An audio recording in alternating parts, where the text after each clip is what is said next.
Very good morning to all dear students. जैसे कि हम अगर बात करें लास्ट टॉपिक की, तो हम लोग ह्यूमन रिप्रोडक्शन कवर कर रहे थे और उसमें हमने हार्मोनल कंट्रोल देख लिया कि मेल में किस तरह से हार्मोन कंट्रोल करते हैं और फीमेल में कैसे रिप्रोडक्टिव सिस्टम को और इसके प्रोसेस को हार्मोन रेगुलेट करेंगे, कंट्रोल करेंगे। अब हम आज बात करेंगे स्पर्मेटोजेनेसिस के बारे में या गैमेटोजेनेसिस के बारे में। तो आज का जो हमारा टॉपिक है वो है गैमेटोजेनेसिस।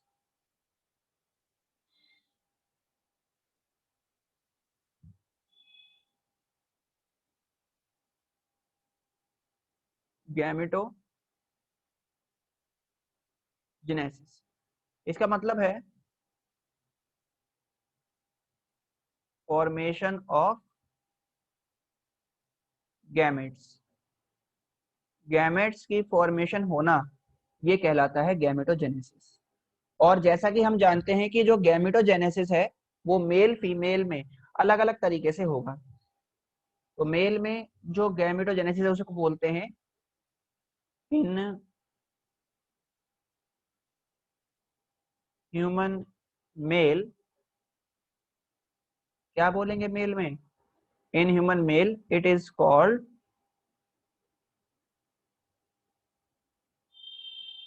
स्पर्मेटोजेनेसिस।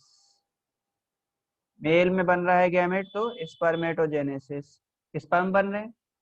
और फीमेल में क्या बोलते हैं? In human female it is called oogenesis। Female में हो रहा है तो oogenesis और मेल में हो रहा है स्पर्मेटोजेनेसिस। ठीक है, तो हम सबसे पहले आज स्पर्मेटोजेनेसिस की ही बात करेंगे। तो हमारा जो टॉपिक है आज का वो है स्पर्मेटोजेनेसिस।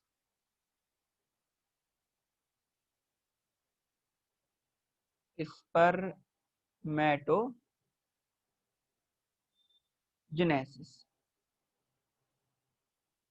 स्पर्मेटोजेनेसिस की यदि बात करें, डेफिनेशन समझें, तो हम ये बोल सकते हैं कि द प्रोसेस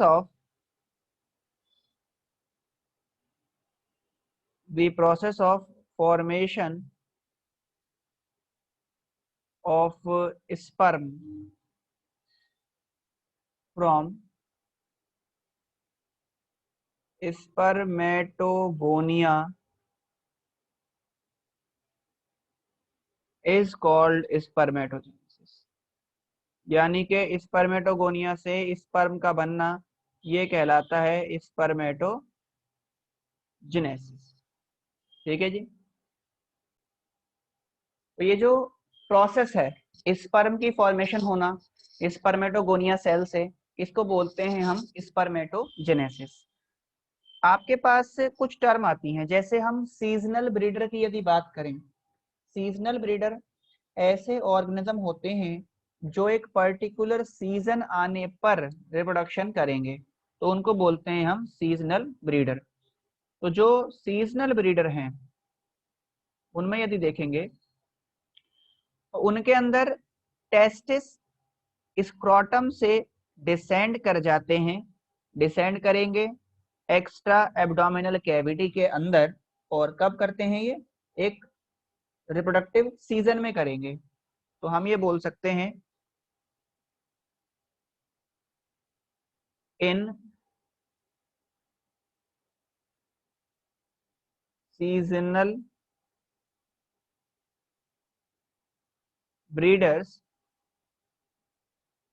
लाइक बैट हो गई, testis descend into scrotum only in reproductive season। और जैसे ही इनका रिप्रोडक्टिव सीजन खत्म होगा ये वापस एब्डोमिनल कैविटी में चले जाएंगे। तो हम लिख सकते हैं after the end off season testis again ascend into abdominal cavity, वापस से ये एब्डोमिनल कैविटी में चले जाते हैं।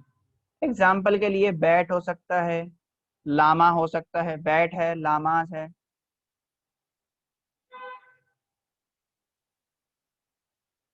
बैट है, लामास है, ठीक है, ये हैं हमारे सीजनल ब्रीडर। इसके बाद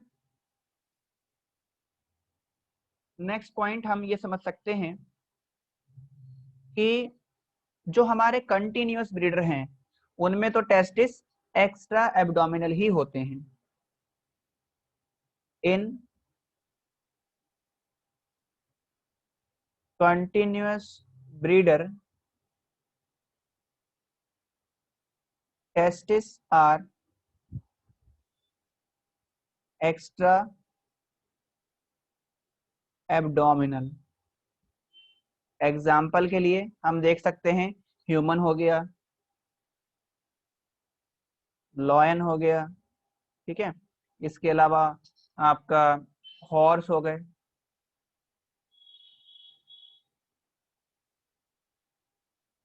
ये पॉइंट लिख लिए होंगे आप लोगों ने।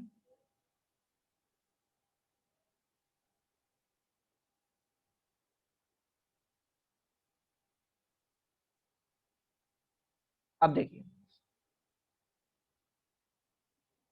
कुछ ऑर्गेनिज्म ऐसे हैं जिनमें टेस्टिस एब्डोमेन के अंदर ही रहते हैं, जैसे कि वेल हो गई, एलिफेंट हो गई। इन सम एनिमल्स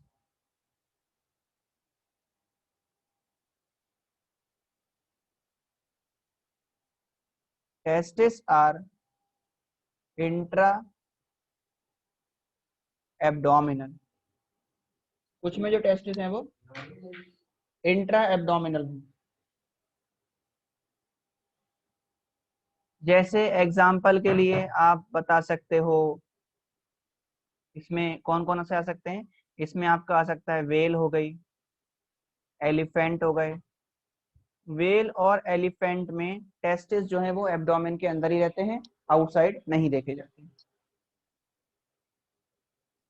नोट कर लें इसको। इसके बाद अब हम स्पर्मेटोजेनेसिस के स्टेप को समझेंगे कि जो स्पर्मेटोजेनेसिस है उसमें कौन कौन से स्टेप हैं। तो ये पॉइंट नोट करें, फिर आगे बात करते हैं इसके बाद।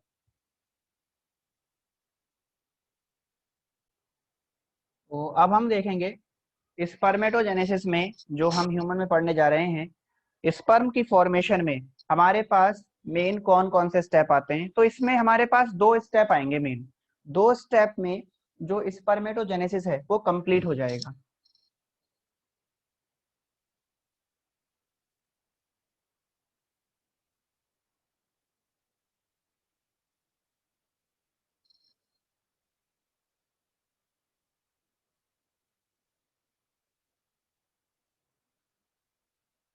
Steps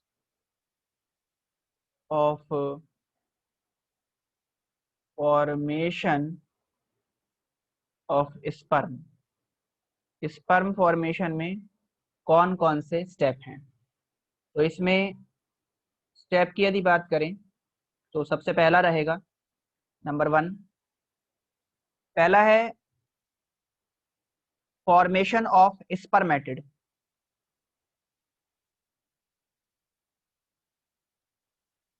formation of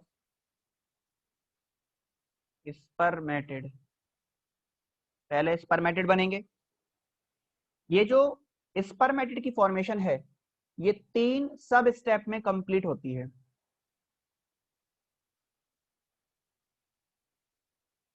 completed in 3 सब स्टेप। और 3 सब स्टेप कौन कौन से हैं देखिए। इसमें पहला है मल्टीप्लिकेशन, पहला होता है मल्टीप्लिकेशन। दूसरा स्टेप होता है ग्रोथ फेज, और तीसरा होता है मैच्योरेशन फेज। तो इसमें हमें तीन सब फेज देखने को मिल रहे हैं। एक है मल्टीप्लिकेशन, दूसरा है ग्रोथ फेज, और तीसरा है मैच्योरेशन फेज। ये तीनों फेज जैसे ही कंप्लीट होंगे एक स्पर्मेटोगोनिया सेल में, तो आपका स्पर्मेटिड की फॉर्मेशन हो जाएगी। इसके बाद आगे देखेंगे तो जो दूसरा स्टेप रहेगा, सेकेंड स्टेप,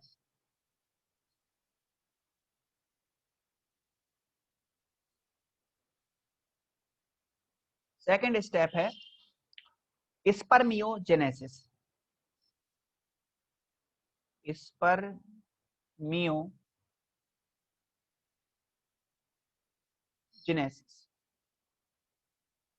स्पर्मियोजेनेसिस होगा। स्पर्मियोजेनेसिस की यदि बात करें तो इसमें क्या होता है, इन दिस स्टेप, इस स्टेप में जो स्पर्मेटिड है, स्पर्मेटिड जो ये बनेगा यहां से, वो चेंज होगा किसके अंदर,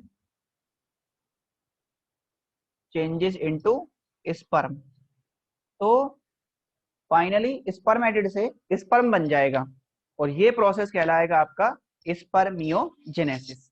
ये जो पूरा प्रोसेस है, कंप्लीट प्रोसेस जो है, स्पर्म की फॉर्मेशन होना स्पर्मेटोगोनिया सेल से, ये पूरा प्रोसेस 74 डेज में कंप्लीट होता है। तो हम ये बोल सकते हैं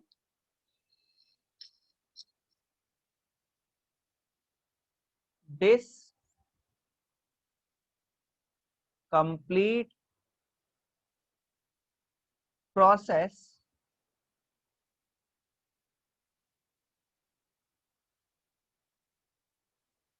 takes place in 74 डेज।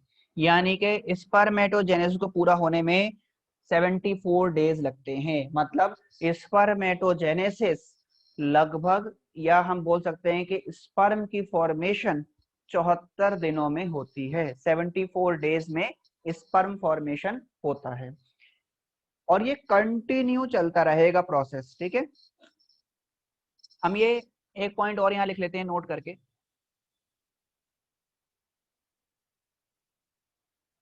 एक नोट लिख लेते हैं यहाँ पे।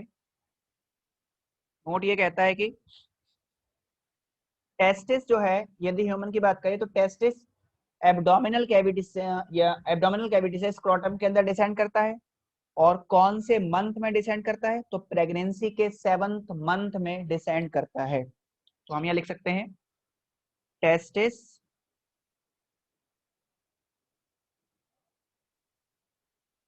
Descend into scrotum from abdominal cavity. और कब करेगा, इन 7th month of embryonic stage. Embryonic stage या फीटल स्टेज के 7वें महीने में डिसेंड करता है। और किस हार्मोन के द्वारा करता है, तो बाय FSH, इसको बोलते हैं फॉलिकल स्टिमुलेटिंग हार्मोन। ये सीधे सीधे क्वेश्चन है, ये सीधे क्वेश्चन पूछे जाते हैं। कौन से मंथ में डिसेंड करेगा, 7th मंथ में करेगा। किस हार्मोन से करता है, FSH से करता है। फिर एक जैसा ये पूछ सकता है कि स्पर्म फॉर्मेशन में लगभग कितना टाइम लगता है, 74 डेज लगते हैं। अब आप उस डेज को मंथ में कन्वर्ट कर सकते हो। ठीक है, तो इस तरह से ये क्वेश्चन आपसे पूछे जा सकते हैं। तो हमने बात करी स्पर्मेटोजेनेसिस, और उसका ओवरव्यू हमने देखा कि इसमें 2 स्टेप होंगे।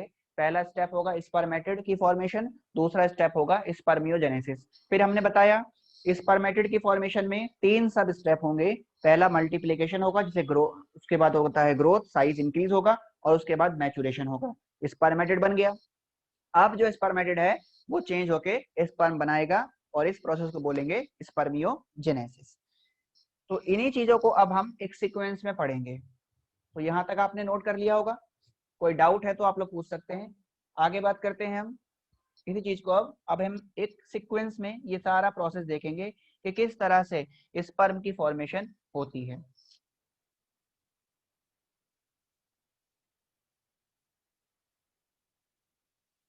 देखिए,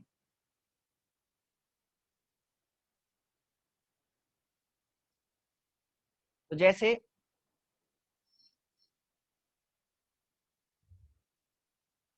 हम ये सेल बनाते हैं, यहाँ पर एक जर्माइनल एपिथेलियम बनाएंगे। हम बात कर रहे हैं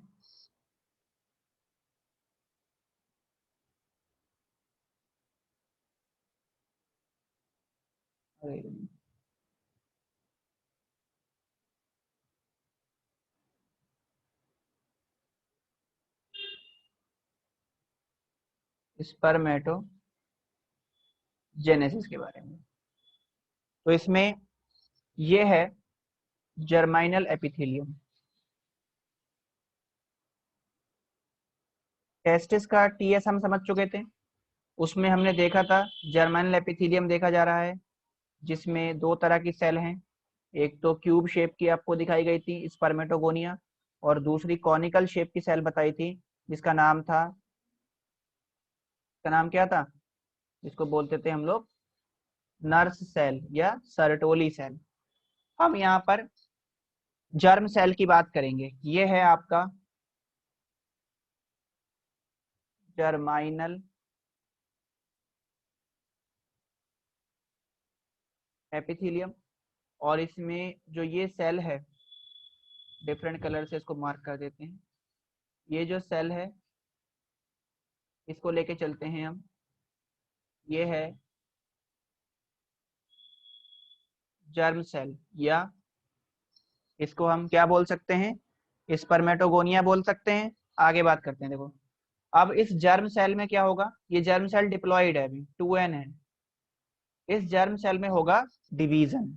तो सबसे पहला फेज जो इसके अंदर आएगा वो होगा मल्टीप्लिकेशन। तो इसमें होगा mitosis division, undergo mitosis division. Mitosis division हुआ, माइटोसिस डिवीजन से 1 से 2 सेल आ जाएंगे आपके पास,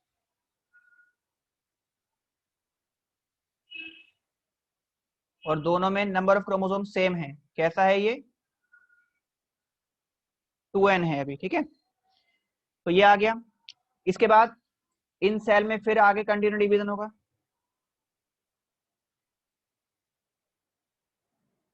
कंटिन्यू माइटोसिस, तो 2 से हमारे पास 1 2 3 4, ये 4 सेल आ गई, और ये सारी अभी कैसी हैं, डिप्लॉइड हैं। इन सेल को बोला जाएगा, इन सेल को बोलेंगे हम स्पर्मेटोगोनिया बोल रहे हैं। इसी में स्पर्मेटोगोनिया में डिवीजन होता जा रहा है। ये वाला जो फेज है जिसमें सेल में डिवीजन हो रहा है, उसका नंबर बढ़ रहा है, इस फेज को बोलते हैं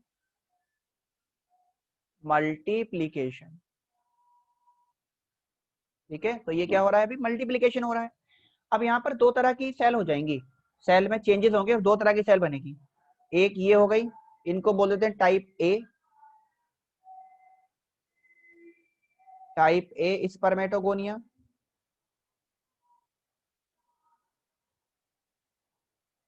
और ये हो गई टाइप बी स्पर्मेटोगोनिया।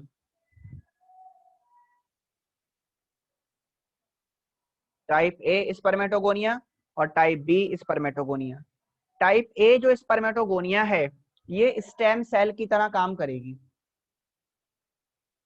ये जो टाइप ए स्पर्मेटोगोनिया है, they act as stem cell, ये स्टेम सेल की तरह काम करेगा। और क्या करेगा, दे कंटिन्यूअसली ये लगातार डिवाइड होता रहेगा, कंटिन्यूअसली डिवाइड, ये लगातार डिवाइड होता रहेगा टू इंक्रीज इन नंबर, ये सेल के नंबर को बढ़ाता रहेगा और इसमें माइटोसिस होता रहेगा। ठीक है, डिवीजन कैसा होगा, माइटोसिस होगा, नंबर को इंक्रीज करता रहेगा सेल के। जबकि जो हमारी टाइप बी वाली सेल है उसमें क्या होगा, देखो जो टाइप बी स्पर्मेटोगोनिया है ये आगे चेंजेस करके जो दूसरे स्टेप हैं स्पर्मेटोजेनेसिस के, नेक्स्ट स्टेप को फॉलो करेगी।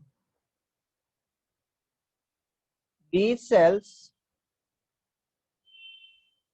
follow next steps of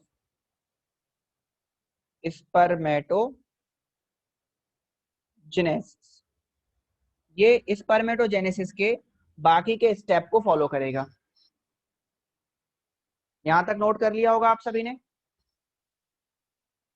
इसको नोट कर लें और फिर आगे बात करते हैं। देखो हमने अब तक क्या देखा, अब तक हमने इसमें देखा कि जैसे जो जर्म सेल है, जर्म सेल में माइटोसिस होगा, माइटोसिस होगा तो सेल का नंबर बढ़ेगा, उन्हीं सेल को हम बोलेंगे स्पर्मेटोगोनिया। स्पर्मेटोगोनिया में कुछ सेल तो आगे के स्टेप कंटिन्यू करेंगे जिसे टाइप बी बोल रहे हैं, और कुछ सेल लगातार डिवाइड होती रहेंगी ताकि स्पर्मेटोगोनिया सेल का नंबर बढ़ता रहे। तो कुछ नंबर इंक्रीज करती रहेंगी और कुछ जो है वो चेंज होके दूसरे स्टेप को कंटिन्यू करेंगी। अब वो कौन से स्टेप को कंटिन्यू करते हैं उसको हम लोग समझते हैं आगे।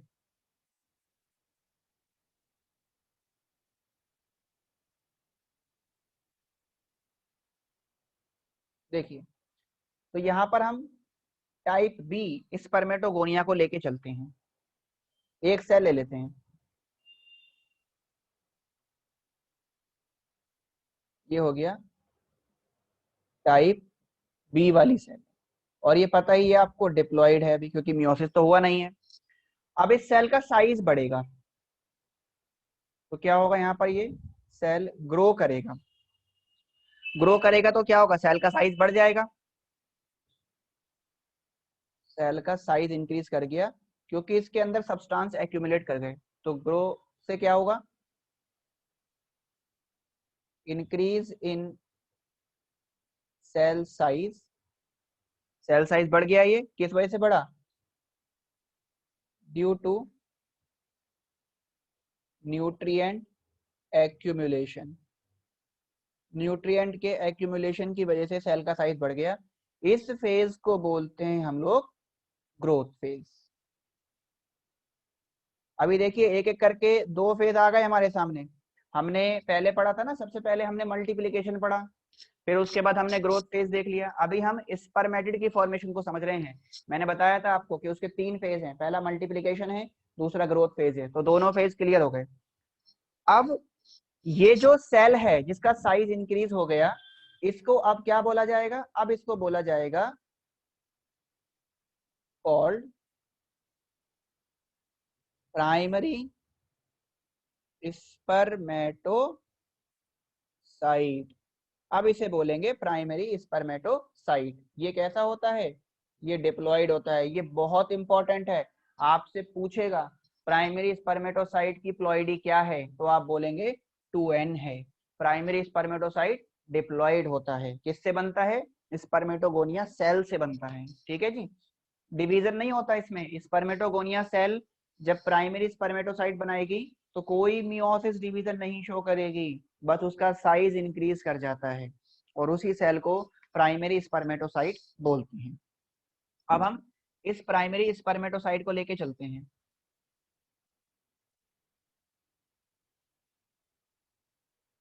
देखिए, ये जो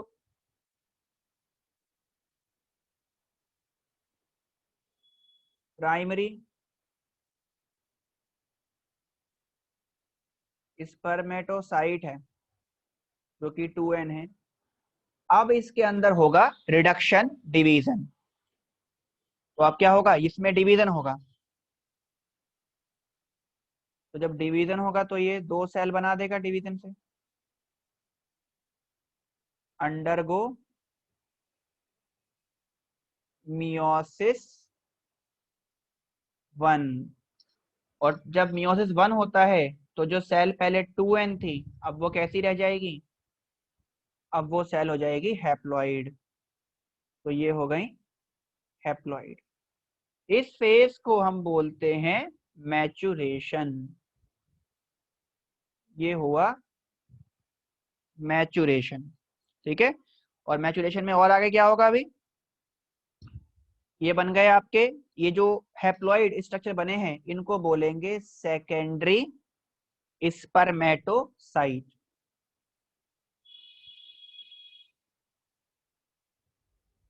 ये बन गए सेकेंडरी स्पर्मेटोसाइट। फिर इसमें मियोसिस 2 होगा, क्योंकि मियोसिस 2 फेज में पूरा होता है, मियोसिस 1 में और मियोसिस 2 में। तो फिर डिवीजन हुआ इसमें। ये क्या हो गया इसमें, अब हो गया मियोसिस सेकंड। तो 2 से 4 सेल बन गई। ये पूरा फेज है आपका मैचुरेशन, 2 से 4 सेल बन गई। और इन चारों को बोला जाएगा, ये चारों कैसी हैं, चारों हैप्लॉइड हैं। और इनको ही हम बोलते हैं स्पर्मेटिड्स। स्पर्मेटिड हैप्लॉइड होते हैं, सेकेंडरी स्पर्मेटोसाइट हैप्लॉइड होता है, प्राइमरी वाला खाली डिप्लॉइड होता है। स्पर्मेटिड की फॉर्मेशन हो गई। अब देखिए आगे, अब जो स्पर्मेटिड बन गया, अब उसके बाद ये जो स्पर्मेटिड हैं ये चेंज होके स्पर्म में कन्वर्ट हो जाएंगे। और जब ये स्पर्मेटिड से स्पर्म में बदलेंगे तो वो प्रोसेस कहलाएगा स्पर्मियोजेनेसिस। अब क्या होगा, अब इसमें ये जो स्पर्मेटिड हैं ये किसमें चेंज हो जाएंगे,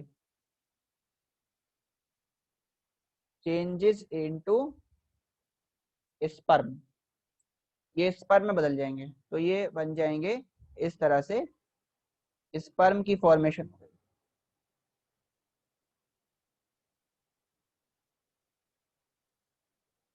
ये बन गए